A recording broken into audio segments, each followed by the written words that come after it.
चारों धाम दे रहे हैं अपनी अंतिम चेतावनी, जिसे जानना जरूरी है। सन 1922 में एक अंग्रेज खोजकर्ता ने बद्रीनाथ के समीप एक शिला पर कुछ अजीब संस्कृत लिपि में लिखा देखा। वो लिपि आज भी एएसआई के रिकॉर्ड में अनट्रांसलेटेबल है, लेकिन तिब्बती लामा जिन्हें बुलाया गया था, उन्होंने पढ़कर सिर्फ इतना कहा, ये 4 चेतावनियां हैं, और जब चौथी सक्रिय होगी तो संसार सोएगा नहीं, जागेगा, पर देर हो चुकी होगी। 2025 में वो चौथी चेतावनी भी प्रकट हो चुकी है। सभी धाम एक साथ क्यों सक्रिय हो रहे हैं? इन 4 धामों का एक साथ सक्रिय होना पहले कभी नहीं देखा गया। न भूकंप, न मौसम, कुछ और है जो इन स्थलों को जगा रहा है। जब मंदिर बोलते हैं तो दुनिया को चुप हो जाना चाहिए, और अब मंदिर पुकार रहे हैं। शायद ये अंतिम चेतावनी है, शायद ये एक और अवसर।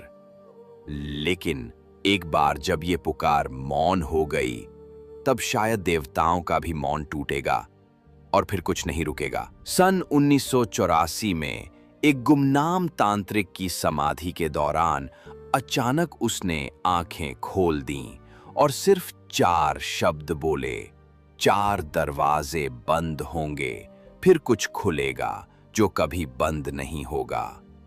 किसी ने उसे पागल कहा, लेकिन 2025 में वो 4 दरवाजे केदारनाथ, बद्रीनाथ, द्वारका और रामेश्वरम अब धीरे धीरे कुछ राज खोल रहे हैं।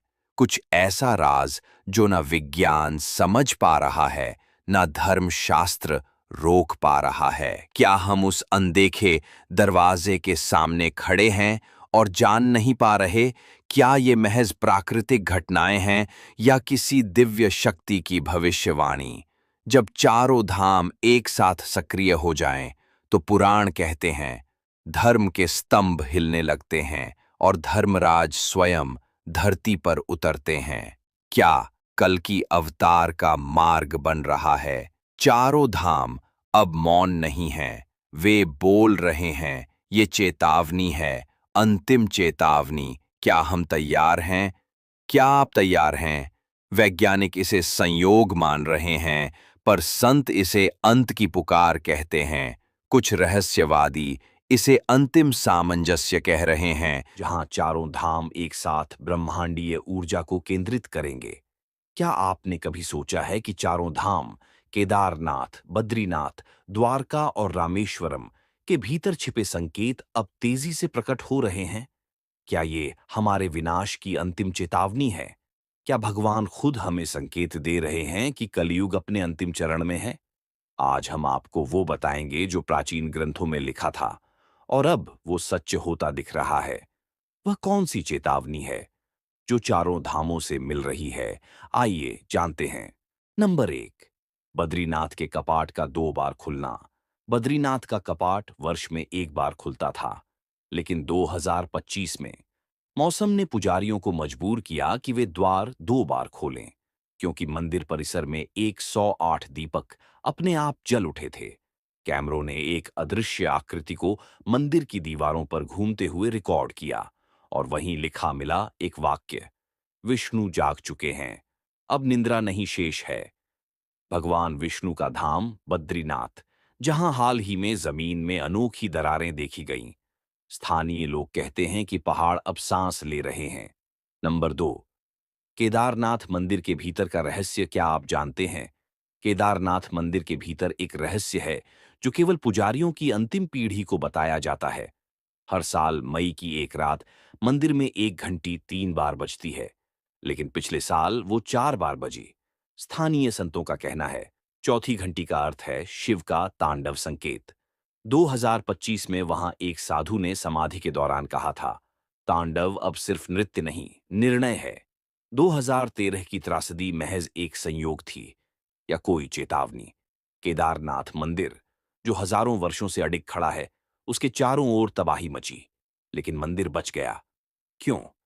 जब बर्फ पिघले और पहाड़ चिल्लाएं, तब समझो शिव ने त्रिनेत्र खोला है। 2013 के बाद वहां हर साल कुछ न कुछ असामान्य हो रहा है। घंटों तक बिजली का गुल हो जाना, अजीब आवाजें और रात्रि में मंदिर की घंटियों का अपने आप बजना। शिव अब मौन नहीं हैं, वे जाग रहे हैं।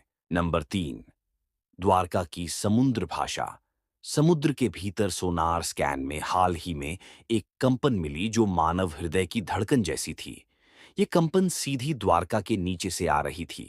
क्या ये पृथ्वी के नीचे कोई प्राचीन मशीन है? संस्कृत मंत्रों की तरंगें समुद्र की लहरों में रिकॉर्ड हुई हैं। भगवान श्री कृष्ण की नगरी फिर से जाग रही है और समुद्र अब चुप नहीं रहना चाहता। श्री कृष्ण की नगरी द्वारका, जो कभी समुद्र में समा गई थी, अब फिर से जाग रही है। गोमती नदी के किनारे प्राचीन मंदिरों के अवशेषों का प्रकट होना क्या दर्शाता है? सनातन ग्रंथों का हवाला। जब श्री कृष्ण का द्वार खुले तो समझो युग परिवर्तन समीप है। समुद्र खुद अपने भीतर के रहस्य उगलने लगा है। क्या ये संकेत नहीं कि अब समय शेष नहीं रहा? नंबर 4, रामेश्वरम का उल्टा शंख। रामेश्वरम में पहली बार एक उल्टा शंख समुद्र से निकला, जिसे जब फूंका गया तो उसी रात 33 मंदिरों में घंटियां एक साथ बजीं, बिना किसी मानव स्पर्श के। तमिल संतों की भविष्यवाणी। जब उल्टा शंख भूमि पर बोले तो कालचक्र उलटना शुरू करता है। रामेश्वरम, जहां श्री राम ने शिव की स्थापना की थी, लेकिन हाल ही में उस क्षेत्र में सुनाई दी रहस्यमयी आवाजें, जैसे कोई मंत्र जाप कर रहा हो, और वो भी रात के तीसरे पहर में। रात्रि में समुद्र ने हनुमान जी की मूर्ति के पास एक अजीब रेखा बनाई, जो ऊपर से देखने पर एयूएम कालाय नमः की आकृति बनती है। जब नर और नारायण की तपोभूमि कांपे, तो समझो कि प्रलय का मार्ग प्रशस्त हो रहा है। कुछ साधुओं का मानना है कि राम सेतु फिर से दिखाई देने लगा है। क्या इसका अर्थ है कि श्री राम का कोई कार्य अधूरा है, जो अब पूरा होना है? भविष्य मलिका के एक पन्ने को सदियों से गुप्त रखा गया, क्योंकि उसमें लिखा था, जब चारों धाम से एक साथ आवाज उठे, तब यह पृथ्वी एक बार फिर मूल रूप में लौटेगी। 2025 में चारों धाम केदारनाथ, बद्रीनाथ, द्वारका और रामेश्वरम अब एक जैसे संकेत देने लगे हैं। क्या ये वही चेतावनी है जिसे राजाओं, तांत्रिकों और आर्षियों ने कभी आम लोगों से छुपा लिया था? अगर आपको भी इन संकेतों में कुछ अनोखा महसूस होता है, तो कमेंट करके बताइए। क्या आप मानते हैं कि कलयुग का अंत समीप है? कल की आएंगे, चाहे हम माने या न माने, पर जब धर्म जागता है तो देवता उतरते हैं। और 2025 वो वर्ष है जब पृथ्वी फिर से निर्णय लेगी। अगर तुम इस चेतावनी को सुन पा रहे हो तो तुम चयनित हो। इसे उन तक पहुंचाओ जो अभी भी नींद में है। कल की आएंगे। प्रश्न ये है, तुम उनके साथ हो या सामने?